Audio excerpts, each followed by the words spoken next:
فرزند زہرا یہ حالات برے ہیں۔ کاشانۂ بصیرت ویب سائٹ، واٹس ایپ اور یوٹیوب چینل پر مشتمل ایک ایسا مکمل پلیٹ فارم جس پر محروم بصارت کے لیے بالخصوص اور تمام افراد کے لیے بالعموم سینکڑوں کی تعداد میں مستند اسلامی کتب دستیاب ہیں۔ لہذا گزارش ہے کہ آپ اپنی ذمہ داری نبھاتے ہوئے کاشانۂ بصیرت کی ویب سائٹ کو وزٹ، واٹس ایپ چینل کو فالو اور یوٹیوب چینل کو سبسکرائب کرنے کے ساتھ ساتھ بیل آئیکن کو پریس کیجئے تاکہ آپ علم کے حصول کے ساتھ ساتھ مذہب اہل بیت کی اشاعت میں بھی اہم کردار ادا کرتے رہیں۔ کاشانۂ بصیرت۔ حالات برے ہیں۔ بسم اللہ الرحمن الرحیم۔ السلام علیکم۔ کاشانۂ بصیرت کے پلیٹ فارم سے کتاب حق الیقین جلد نمبر 2 پارٹ نمبر 24 کی باقاعدہ ریکارڈنگ کا آغاز کرتے ہیں۔ واضح ہو کہ غیر کے مال میں بغیر صاحب مال کی اجازت کے تصرف جائز نہیں ہے، لیکن دو موقعوں پر۔ اول یہ کہ ان کے گھر سے کھانا کہ خدا نے فرمایا ہے وَلَا عَلَىٰ أَنفُسِكُمْ إِن تَأْكُلُوا مِن بَيُوتِكُمْ، یعنی تم پر کوئی الزام نہیں ہے اس میں کہ اپنے گھروں سے کھاؤ۔ بعض نے کہا ہے کہ اپنے گھروں سے مراد ان کی اولاد کے مکانات ہیں، کیونکہ فرزند اور اس کے تمام مال باپ سے تعلق رکھتے ہیں، اور بعض نے ازدواج کو بھی داخل کیا ہے، اور بعض نے کہا ہے کہ ان کا ذکر نہیں کیا ہے، اس لیے کہ نہایت اچھی طرح سے معلوم تھا اور بعید نہیں ہے کہ انفس کا ذکر کرنا ان کے دیگر رشتہ داروں کے گھروں سے کھانے کے حلال ہونے میں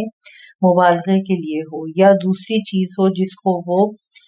کو اپنے گھر میں پائے اور اس کا علم نہ ہو کہ یہ اس کی ہے یا کسی اور کی۔ او بیوتکم او بیوتا آباؤکم او بیوتا امہاتکم، یعنی یا اپنے باپ دادا کے مکانات سے یا اپنی ماؤں کے مکانات سے۔ اس میں اختلاف ہے کہ اجداد و پدران میں داخل ہے، جیسے باپ کے باپ اور ماں کے باپ۔ اسی طرح اس میں اختلاف ہے کہ جدات مادروں میں داخل ہیں، جیسے ماں کی ماں اور باپ کی ماں۔ او بیوتا اخوانکم او بیوتا اخواتکم، یعنی اپنے بھائیوں کے مکانات سے یا اپنی بہنوں کے مکانات سے۔ بھائی اور بہنیں عام ہیں اس سے کہ باپ کی طرف سے ہوں یا ماں کی طرف سے۔ او بیوت اعماکم او بیوت اماتکم او بیوت اخوالکم او بیوت خالاتکم، یعنی اپنے چچاؤں کے گھروں سے یا اپنی پھوپھیوں کے گھروں سے یا اپنے ماموں کے گھروں سے یا اپنی خالاؤں کے گھروں سے۔ یہ بھی زیادہ عام ہے کہ اس سے کہ ماموں اور چچا پدری ہوں یا مادری ہوں یا پدری اور مادری ہوں، اور اس کا ظاہر یہ ہے کہ باپ کے ماموں اور چچا اور ماں اور جد کو یہ آیت شامل نہ ہوگی۔ او ما ملکتا مقابخکم او صدیقکم، یہاں سے یہ تھوڑا سا مٹا بھی ہوا ہے، یعنی ان مکانات سے جن کی کنجی تمہارے پاس ہو۔ بعض نے کہا ہے کہ گھر سے مراد آدمی کے غلام کے گھر سے، کیونکہ اس کا مال آقا کا ہے، یا اس شخص کے مکان سے جس سے آدمی کی دوستی اور محبت ہو، جیسے طفل کا ولی و وصی کہ وہ ان کے مال سے ضرورت کے مطابق کھا سکتے ہیں۔ اور بعضوں نے کہا ہے کہ اپنے گھر میں کچھ مال پائے کہ نہ جانے کہ یہ اس کا ہے یا کسی اور کا۔ اور حضرت صادق علیہ السلام سے منقول ہے کہ اس سے مراد وہ مرد ہے جو ایک وکیل رکھتا ہو اور اس کے مال پر موکل ہو اور بغیر اس کی اجازت کے اس کے مال سے کھا سکتا ہے۔ اور صدیقکم کا مطلب یعنی اپنے دوست ہیں جو دوستی میں سچا ہو۔ اور بعض نے کہا ہے کہ جس کا باطن تمہارے باطن سے موافق ہو، جس طرح اس کا ظاہر تمہارے ظاہر سے موافق ہے۔ حضرت صادق علیہ السلام سے منقول ہے کہ خدا کی قسم کہ وہ ایسا مرد ہے جو اپنے دوست کے گھر میں داخل ہوتا ہے اور اس کی اجازت کے بغیر اس کے کھانے سے کھاتا ہے۔ اور دوسری روایت میں وارد ہوا ہے کہ ان حضرت علیہ السلام نے ایک شخص سے پوچھا کہ تم میں سے کوئی اپنا ہاتھ اپنے مصاحب کی یا اس کے دوست کی آستین میں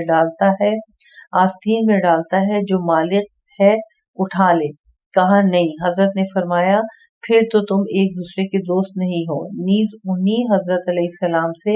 منقول ہے کہ دوست کی حرمت عظیم ہونے کی ایک بات یہ ہے کہ حق تعالیٰ اس کو محبت، اعتماد، خوشی و مسرت اور اس پر فوقیت و برتری کے ترک میں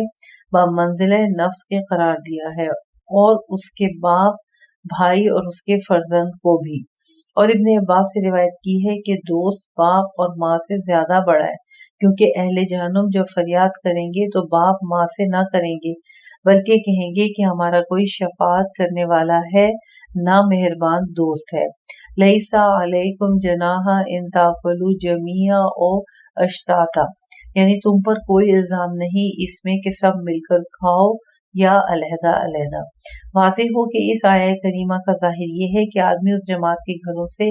مطلقاً جو چیزیں کھائے ان کے مال سے کھا سکتا ہے، اور اکثر علماء نے اس حکم میں قید لگائی ہے کہ اس بات کا علم ہو کہ مالک کو اس میں کوئی ناراضگی نہ ہوگی۔ اگر کبھی گمان ناراضگی کا رکھتا ہو تو اس میں اختلاف کیا ہے۔ بعض نے قید لگائی ہے کہ مالک کی اجازت سے اس کے گھر میں داخل ہوا ہو، بعض نے کہا ہے کہ جائز ہے کہ ان چیزوں کا کھانا کہ اگر نہ کھائیں گے تو وہ چیزیں خراب ہو جائیں گی، اور یہ دونوں قیدیں بالکل بے وجہ ہیں۔ گویا اس لیے خصوصیت کی ہے کہ حکم کی بنیاد اس پہ رکھی ہے کہ ان صورتوں میں گمان مالک کی رضامندی سے ہے، اور کہا ہے کہ جب ان مکانوں کا ظاہر حال یہ ہے کہ ان کا مالک ان کے کھانے سے راضی ہوگا تو اذن صریح کا قائم مقام اس رضامندی کو قرار دیا ہے۔ اسی طرح سے جس صورت میں اذن کے قرینے واضح ہوں تو اجازت طلب کرنا قبیح ہے اور آسان معلوم ہوتا ہے،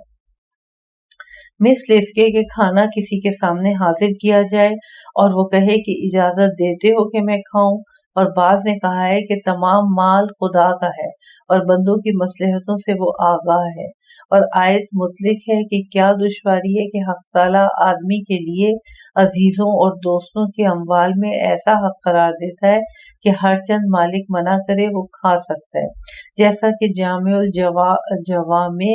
میں کہا ہے کہ ائمہ طاہرین علیہ السلام سے منقول ہے کہ اس جماعت کے گھر سے بغیر اجازت بقدر ضرورت کھانے میں کوئی مذائقہ نہیں ہے بشرطے کہ اسراف نہ ہو۔ اور مجموع البیان میں کہا ہے کہ اس جماعت کے گھر سے ان کی بغیر اجازت کھانے کے بارے میں یہ ہے کہ بھوکا ہو اور کسی باغ میں داخل ہو اور اس باغ کے پھل کھائے، یا سفر میں گوسفند کے کسی گلے میں پہنچے اور پیاسا ہو تو ان جانوروں کا دودھ پی لے، اور یہ وہ وسعت ہے جو حق تعالیٰ نے اپنے بندوں پر کی ہے۔ اور بعض نے کہا کہ یہ آیت زوجہ کے لیے زوج کے گھر سے کھانے کے مباح ہونے پر دلالت کرتی ہے، اور بیٹے کا باپ اور ماں کے گھر سے اور باپ ماں کا کھانا بیٹوں کے گھر سے، اگر اس کا نفقہ ان پر واجب ہو اور شرائط متحقق ہو تو اجازت کی ضرورت نہیں ہے، مگر یہ کہ نفقہ کی مقدار سے زیادہ صرف نہ کرے، اور نفقہ واجب نہ ہونے کی صورت میں اجازت شرط ہے، مگر یہ کہ مالک کی کراہیت نہ ہونے کا علم رکھتا ہو، اور یہ قول بہت دور اذکار ہے۔ اور اگر عدم جواز پر اجماع متحقق نہ ہو مالک کی جانب سے ممانعت کی صورت میں یا راضی نہ ہونے کا علم ہونے کی صورت میں کوئی تاکید اس آیت میں ضروری نہیں ہے، ورنہ اسی قدر تاکید کرنی چاہیے۔ اور زرارہ کی روایت میں وارد ہوا ہے کہ عورت شوہر کی اجازت کے بغیر کھا سکتی ہے، اور جمیل کی روایت میں وارد ہوا ہے کہ عورت کھا سکتی ہے اور عورت کے گھر سے صدقہ دے سکتی اور شوہر کے گھر سے صدقہ دے سکتی ہے، اور دوست اپنے دوست کے گھر سے اور برادر مومن کے گھر سے کھا سکتا ہے اور تصدق کر سکتا ہے۔ بعض نے قیاس سے اس جماعت کے مال میں تصرف کے جواز پر بہتر طریقے سے استدلال کیا ہے جو آیت میں مذکور ہوئے، جیسے کھانے کے کم تصرف ہو، مثل ان کے گھر میں بیٹھنے اور ان کے فرشوں اور ان کے کپڑوں پر نماز پڑھنے اور ان کے پانی سے وضو کرنے اور ان کے اموال میں سے تمام ضروریات و تصورات کے تصرفات کے۔ اگرچہ روایت سابق دوست کے صندوق اور جیب سے روپیہ لینے پر دلالت کرتی ہے، لیکن تنہا اس روایت سے آیات اور احادیث کے عموم میں تخصیص مشکل ہے۔ ہاں، احادیث معتبرہ سے ظاہر ہوتا ہے کہ لوگوں کو نہروں میں سے اور زیر زمین چشمہ جاری ہونے کی جگہوں میں سے پانی پینے، وضو کرنے، غسل کرنے، استنجا کرنے اور تمام ضروریات میں ضروری استعمال کا حق ہوتا ہے جب تک کہ مالک کو زیادہ نقصان نہ پہنچے۔ چنانچہ منقول ہے کہ تین چیز میں تمام لوگ مساوی ہیں: پانی، آگ یعنی جلانے کی لکڑی پہاڑوں جنگلوں سے حاصل کر کے، اور گھاس جو مباح جنگل میں اگتی ہے، اور اسی طرح میدانوں میں نماز پڑھنا جس سے مالک کو کچھ نقصان نہ پہنچتا ہو، اور ان مقامات میں کسی جگہ تیمم کرنا، جیسا کہ رسول خدا صلی اللہ علیہ وآلہ وسلم سے متواتر ہے کہ خدا نے زمین کو میری امت کے لیے محل سجود یعنی نماز پڑھنے کی جگہ قرار دیا اور پاک کرنے والا بنایا ہے، اور تجویز کیا ہے کہ وصی اور مال یتیم کے متولی اپنے کام کے مطابق ضرورت پر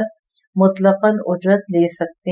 لے لیں، اور عہد یہ ہے کہ دونوں باتوں میں کم سے کم ضروری خرچ اور عمل کے مطابق اجرت لے لیں۔ دوسرے یہ کہ علماء کے درمیان مشہور ہے کہ آدمی کے لیے جائز ہے کہ اس میں سے کھائے جو کچھ اس کو میوہ، پھل، درخت، خرما اور تمام پھلدار درختوں سے اور اسی قسم کی چیزیں، یا جو اور گندم کی بالیاں اور انہی کے مانند چیزیں جن کی طرف سے گزر رہا ہو کھائے۔ یہاں تک کہ شیخ طوسی نے اس پر اجماع کا دعویٰ کیا ہے، اور حدیثیں جواز پر دلالت کرتی ہیں اور بعض نے جائز نہیں جانا ہے، اس صحیح حدیث کے اعتبار سے جو ان کی ممانعت میں وارد ہوئی ہیں۔ اور جن لوگوں نے تجویز کیا ہے، قید لگائی ہے کہ کھانے کی غرض سے نہ جائے اور خراب نہ کرے اور اپنے ساتھ نہ لائے اور مالک کی کراہیت کا علم و گمان نہ رکھتا ہو، اور عہود یہ ہے کہ جب تک مالک کی رضامندی کے قرینے نہ ہوں نہ کھائے۔ اور علماء کے درمیان مشہور یہ ہے کہ جو شکار مالی قوت اور تجارت کی غرض سے نہ کیا جائے بلکہ محض لہو و لعب اور تفریح کے لیے کیا جائے، حرام ہے، اور خدا اور رسول اور ائمہ علیہم الاطہار سے بیزاری کی قسم کھانا حرام ہے۔ بعض نے کفارہ کا موجب قرار دیا، اور عورتوں کو رنج و مصیبت کے وقت اپنے منہ پہ تماچا مارنا اور چہرہ نوچنا اور بال نوچنا اور اکھاڑنا اور کاٹ دینا حرام ہے۔ اور علماء میں مشہور ہے کہ کپڑے چاک کرنا بیوی اور شوہر اور تمام رشتہ داروں کے غم میں مردوں اور عورتوں کے لیے حرام ہے، لیکن بعض علماء نے ماں باپ کے غم میں کپڑے چاک کرنا تجویز کی ہے، اور بعض معتبر روایت میں مطلق عورت کا کپڑے چاک کرنا تجویز کیا ہے، اور بعض حدیثوں کے ظاہر معنی سے کراہیت ہے اور ترک عہود ہے، اور مشہور ہے کہ عورت کے لیے بغیر ضرورت بال کٹوانا حرام ہے، اور طبیب حاذق کو تباعت کرنا جائز ہے۔ اسی طرح جراحی کرنا اور رگیں کاٹنا اگر قتل کا گمان نہ ہو، اور آنکھ میں دوا ڈالنا اور سلائی پھیرنا اور تراشنا وغیرہ جائز ہے، لیکن غیر حاذق کو یہ امور جائز نہیں ہے۔ اور مشہور ہے کہ مرد اور نامحرم ایک کمرے میں ہوں بغیر اس کے کہ کوئی تیسرا ہو حرام ہے، اور نامحرم سے مصافحہ سوائے اس کے درمیان کپڑا ہو حرام ہے، اور اگر کپڑا لپیٹ کر مصافحہ کرے تو اس کا ہاتھ نہ دبائے۔ اور لحاف میں زوجہ اور اپنی کنیز کے علاوہ برہنہ لیٹنا حرام ہے، خواہ دو مرد ہوں یا دو عورتیں، یا مرد اور عورت، یا اپنا ہو یا بیگانہ، محرم ہو یا نامحرم۔ اور عہود یہ ہے کہ دو مرد و دو عورتیں اور عورت اور مرد محرم بھی ایک لحاف میں کپڑے پہنے ہوئے بھی نہ سوئیں، اور اگر سوئیں تو لحاف کو درمیان میں کھینچ دیں۔ ابن باویہ نے حضرت امام محمد باقر علیہ السلام سے روایت کی ہے کہ جناب رسول خدا صلی اللہ علیہ وآلہ وسلم نے فرمایا ہے کہ مرد سے مرد کو اور اس سے کہ دو مرد ایک دوسرے کے پہلو میں بے ضرورت سوئیں اور ان کے درمیان کپڑا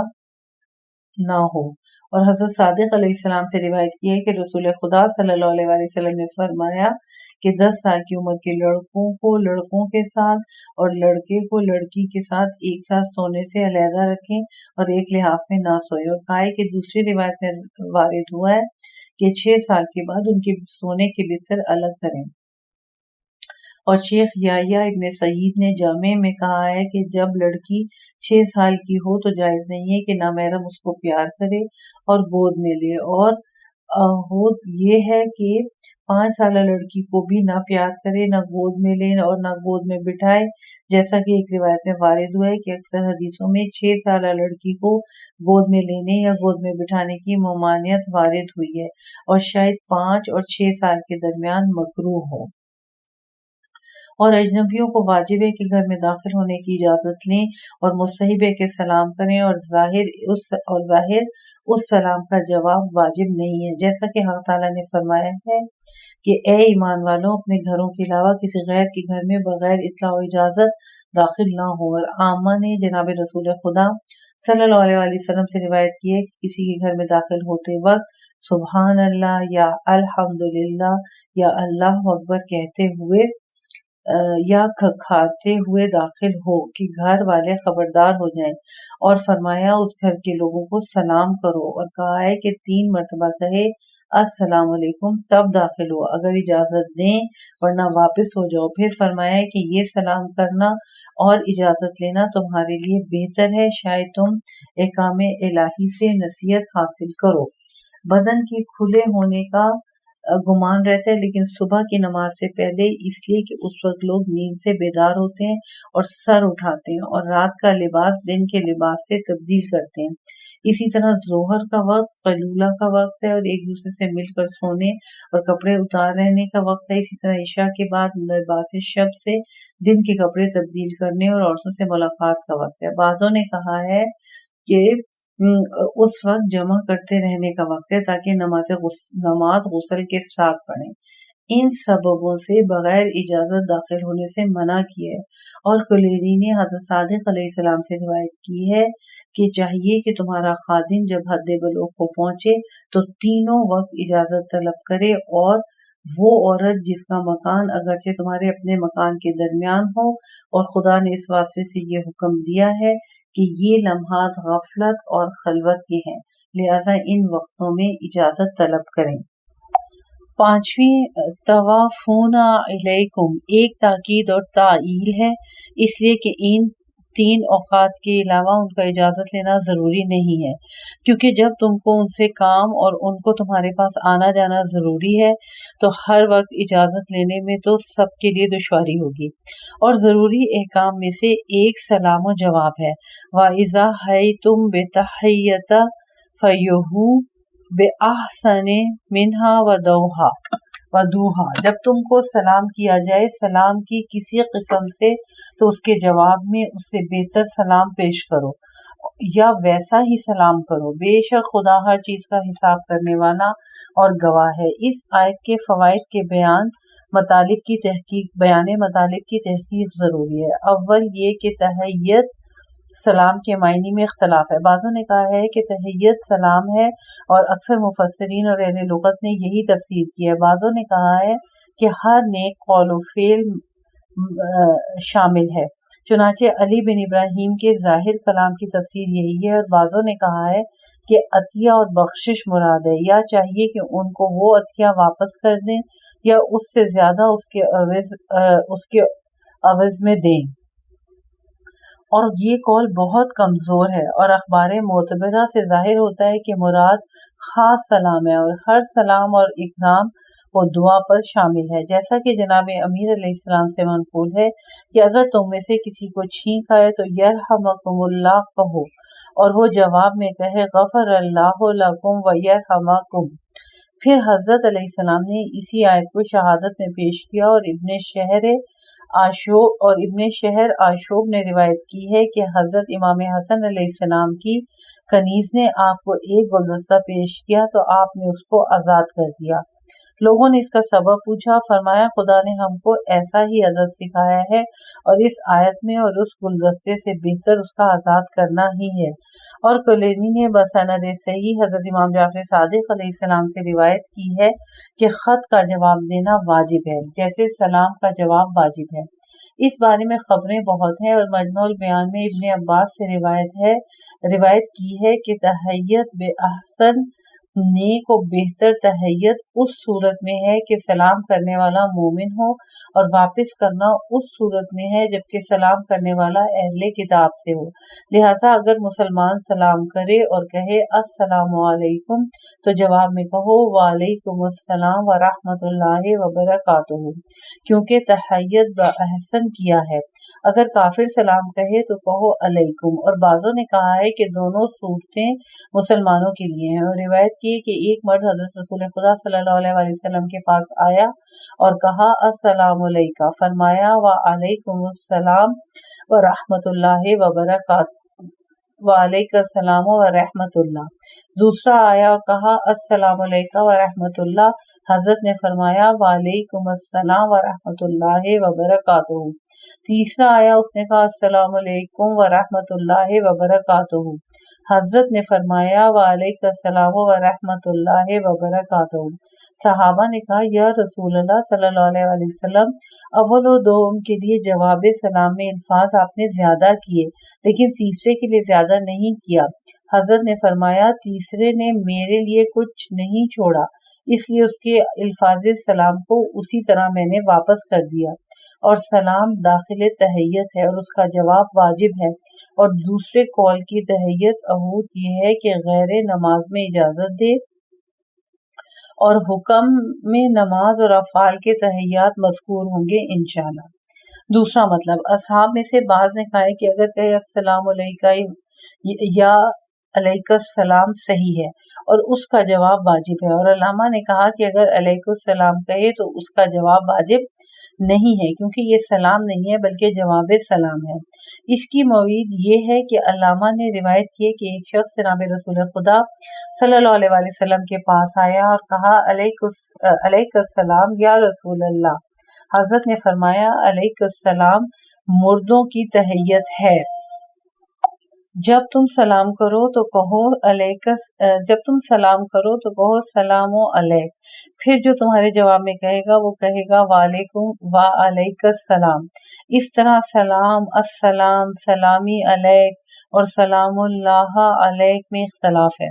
اور ظاہر ابن ادریس کا قول یہ ہے کہ ان میں سے اور ایسے ہی الفاظ کے کسی ایک کا جواب سلام واجب نہیں ہے، اور آیت کا عام ہونا ان میں شامل ہے اور جواب کا واجب ہونا زیادہ واضح ہے۔ تیسرا مطلب، اس میں اختلاف ہے کہ نماز کے علاوہ کیا سلام کے جواب میں علیکم السلام علیکم کو مقدم کرنا معین ہے۔ تذکرے میں علامہ کا ظاہر یہ ہے کہ اگر سلام کرنے والا ایک شخص ہو تو وہ علیکم السلام کہے، اور اگر واو کو گرا دے اور کہے علیکم السلام تو صحیح ہے، اور کہا ہے کہ اگر دو اشخاص ایک دوسرے سے ملیں اور ہر ایک دوسرے کو سلام کرے تو ہر ایک پر جواب سلام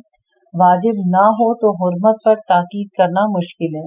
اور ہر حال میں بغیر ضرورت اور بلا مصلحت کی قید لگانا چاہیے۔ چنانچہ کلینی نے بسند صحیح عبد الرحمن بن حجاج سے روایت کی ہے، وہ کہتے ہیں کہ میں نے حضرت امام موسیٰ کاظم علیہ السلام کی خدمت میں عرض کی کہ اگر مجھے طبیب نصرانی کی حاجت ہو تو کیا میں اس کو سلام کروں اور دعا کروں؟ حضرت علیہ السلام نے فرمایا ہاں، لیکن تمہاری دعا اس کو فائدہ نہ دے گی۔ اسی طرح بسند حسن مثل صحیح کے بھی اس مضمون کی روایت کی، اور علامہ نے کہا ہے کہ اہل ذمہ پر سلام کی ابتدا نہ کرنی چاہیے، اور اگر ذمی یعنی کسی کافر کو سلام کیا جو امان میں ہو یا جو شخص اس کو نہ پہچانے اور سلام کے بعد معلوم ہو کہ وہ ذمی تھا تو اس کے جواب میں بغیر سلام کے کہے ہداک اللہ، یعنی خدا تیری ہدایت کرے۔ القم اللہ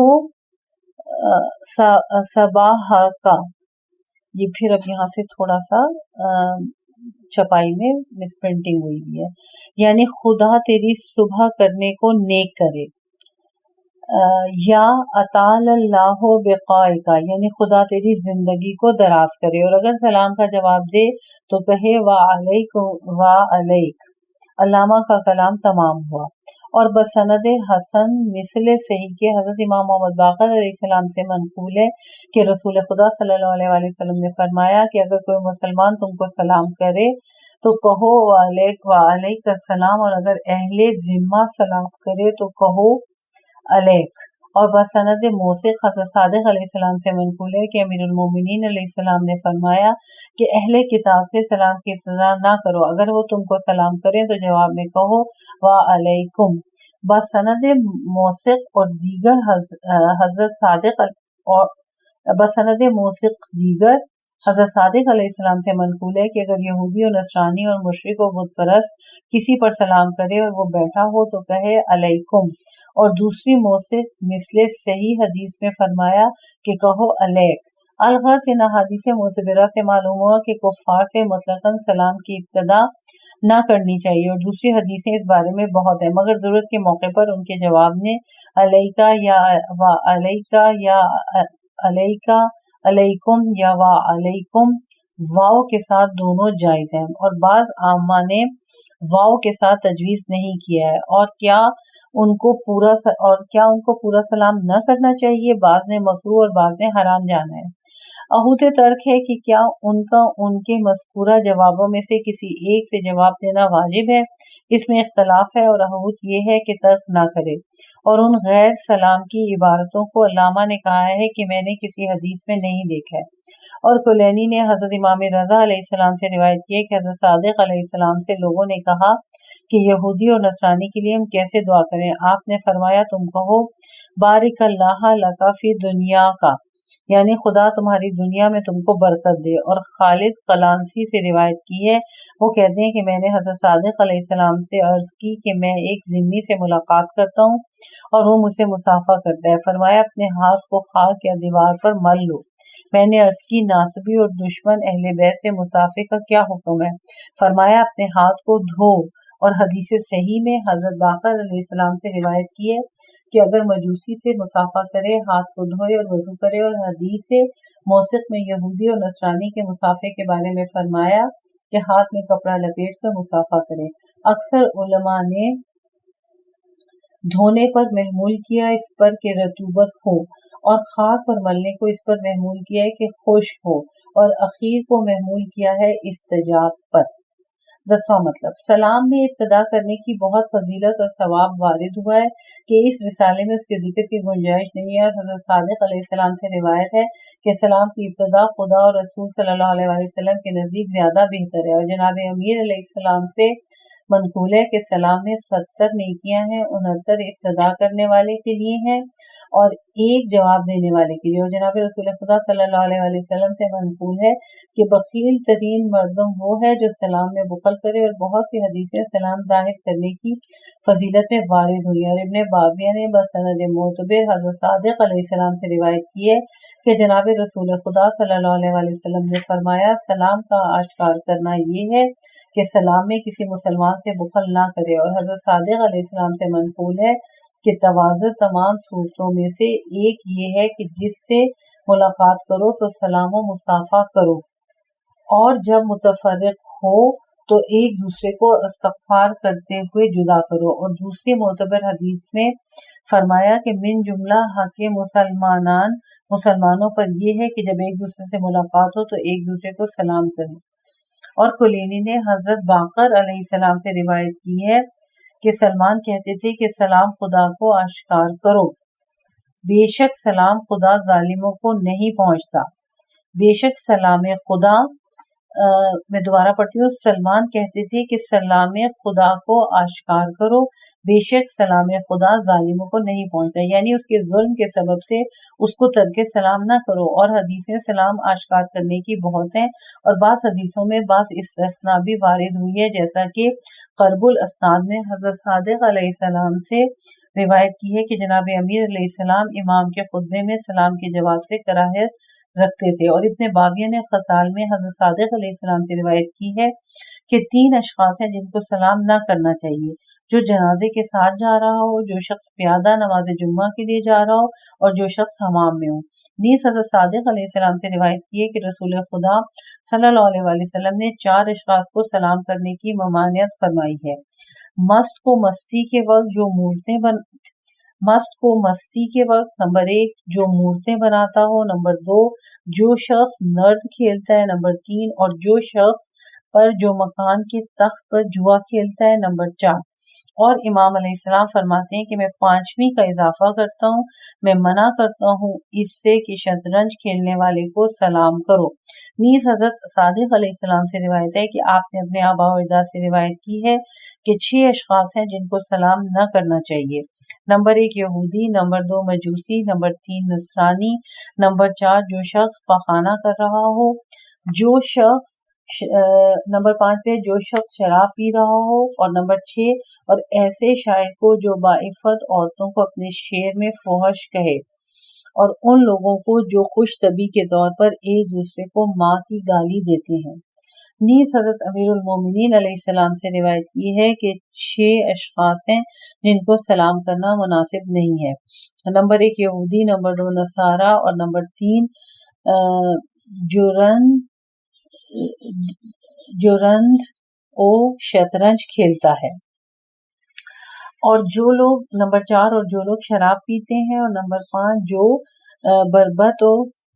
تنبور بجاتے ہیں، اور نمبر 6 وہ لوگ جو کھیل اور شعر میں ایک دوسرے کو ماں کی گالی دیتے ہیں۔ نیز حضرت صادق علیہ السلام نے اپنے پدر بزرگوار سے روایت کی ہے کہ نہ سلام کرو یہود، نصارہ،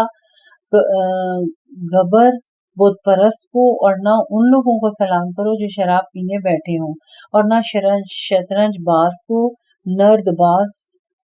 مخنث، اور اس شاعر کو جو پاکیزہ و عفیفہ عورتوں کو اپنے شعر میں فحش کہتا ہو، اور نہ نماز پڑھنے والے کو، کیونکہ نماز پڑھنے والا جواب نہیں دے سکتا۔ سلام مستحب ہے اور اس کا جواب واجب ہے، ورنہ اس شخص کو جو سود کھاتا ہے، اور نہ اس شخص کو جو پخانے میں بیٹھا ہو، اور نہ اس شخص کو جو حمام میں ہو، اور نہ اس شخص کو جو اعلانیہ فسق کرتا ہو۔ اور شطرنج باز پر سلام کی ممانعت میں زیادہ مبالغہ گزر چکا، اور بعض روایتوں میں شراب پینے والے پر سلام کرنے کی ممانعت ہوئی ہے، اور ان روایتوں کے اکثر راوی حامیہ اور عامہ نے اس بارے میں حدیثیں بہت طریقوں سے روایت کی ہیں، اور بعض کا اعتقاد یہ ہے کہ جو شخص ان حالات میں سے کسی حال میں سلام کرے، جیسے حمام اور نماز میں خطبہ پڑھتے وقت، تو اس کا جواب واجب نہیں ہے، اور ان احادیث سے ائمہ کریمہ کی تخصیص نہیں کی جا سکتی، اور اگر مسلمان سلام کرے تو اس کا جواب واجب ہے، لہذا اس جماعت کو سلام سے ممانعت ممکن ہے کہ کراہیت پر محمول ہو، یا واقعی کراہیت، یا بعض کم سے کم ثواب میں، جیسا کہ ملا احمد اردبیلی نے دونوں کا احتمال کیا، اور حمام میں سلام کی کراہیت وارد ہوئی ہے کہ اس صورت میں ہے جبکہ لنگی نہ باندھی، اور بعض اماموں نے حمام میں سلام کیا ہے، اور مشہور یہ کہ جو شخص نماز پڑھ رہا اس کو سلام کرنا مکروہ نہیں ہے۔ اس بارے میں مختلف حدیثیں، اور بعید نہیں ہے کہ ممانعت کی حدیثیں تقیہ پر محمول ہوں، اور صاحب کنز العرفان نے کہا ہے کہ سلام نہ کرنا چاہیے، اور اس کو جو نرد و شطرنج بازی کرتا ہو، اور جو شخص گانا اور خوانندگی کرتا ہو، اور جو شخص لہو و لعب کے طور پر کبوتر اڑاتا ہو، اور جو کسی گناہ میں مشغول ہو، ان کے کلام کے سوا میں نے نہیں دیکھا۔ بعید نہیں ہے کہ اگر منکر سے ممانعت کے ارادے سے سلام نہ کرے تو بہتر ہوگا، اور کہا ہے کہ بعض شافعی اور حنفی مذہب کے لوگوں نے کہا ہے کہ جب خطبے کی حالت میں ہو تو سلام کا جواب ساقط ہے، یا قرآن پڑھ رہا ہو، یا قضاء حاجت میں ہو، یا حمام میں ہو، اور ممنوع ہے کہ کیونکہ مستحبات میں مشغول ہونے سے واجب ساقط نہیں ہوتا، لیکن میرے نزدیک اقوا یہ ہے کہ مکروہ ہے سلام کرنا نماز پڑھنے والے کو، کیونکہ بہت ایسا ہوتا ہے کہ اس کو قیام واجب سے روک دیتا ہے کہ جواب سلام دے یا ترک واجب کرے۔ اگر جواب نہ دے، یہ قول اور سبب دونوں ضعیف ہیں۔ 11واں مطلب، آداب سلام میں سنت ہے کہ سلام میں جمع کے ساتھ خطاب کرے، جیسا کہ کلینی نے بسند معتبر حضرت صادق علیہ السلام سے روایت کی ہے کہ 6 اشخاص ہیں جن کو صیغہ جمع کے ساتھ سلام کا جواب دینا چاہیے، ہر چند ایک شخص ہو۔ ایک وہ ہے جس کو چھینک آ جائے تو اس سے کہے یرحمکم اللہ، اگرچہ اس کے ساتھ کوئی دوسرا نہ ہو، اور وہ شخص جو ایک شخص کو سلام کرے تو کہے السلام علیکم، اور جو شخص کسی شخص کے لیے دعا کرے افاکم اللہ، یا اگرچہ وہ ایک ہو، یعنی اس کے ساتھ اس کے علاوہ بھی ہیں، یعنی ملائکہ، کاتبان اعمال وغیرہ، اور چاہیے کہ سب کا ارادہ کرے، اور چاہیے کہ تمام مومنوں کو قصد میں شریک کرے، اور اول زیادہ ظاہر ہے اور آگاہی دیتا ہے اس پر کہ عورت کو چاہیے کہ سلام کرے، تب بھی مذکر کے جواب سے واقع ہو، اگر جمع کے صیغے کے ساتھ ہو، جیسا کہ بعض اصحاب کے کلام کا ظاہر ہے، اور دوسری سند سے انہی حضرت سے روایت کی ہے کہ جو شخص کہے السلام علیکم وہ 10 نیکیوں کا باعث ہے، اور جو کہے السلام علیکم ورحمۃ اللہ تو 20 نیکیوں کا واجب ہے، اور جو شخص کہے السلام علیکم ورحمۃ اللہ وبرکاتہ تو 30 نیکی ہیں، اور چاہیے کہ سلام کرنے والا زیادہ نہ بڑھے بلکہ جواب دینے والے کے لیے زیادتی چھوڑ دے، اور جواب میں مقررہ قدر سے زیادہ نہ کہے، جیسا کہ کلینی نے بسند صحیح حضرت صادق علیہ السلام سے روایت کی کہ جناب امیر علیہ السلام ایک جماعت کے پاس سے گزرے اور آپ نے ان کو سلام کیا، انہوں نے کہا علیکم السلام ورحمۃ اللہ وبرکاتہ ومغفرتہ ورضوانہ۔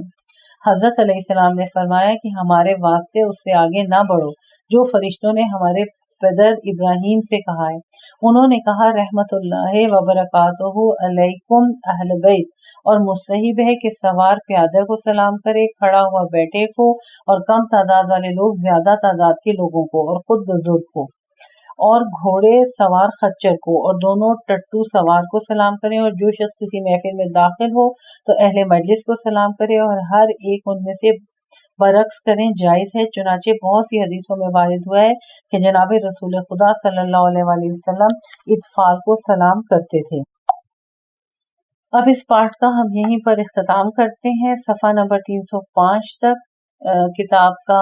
مطالعہ ہو چکا ہے، لیکن کتاب حق الیقین جلد نمبر 2 ابھی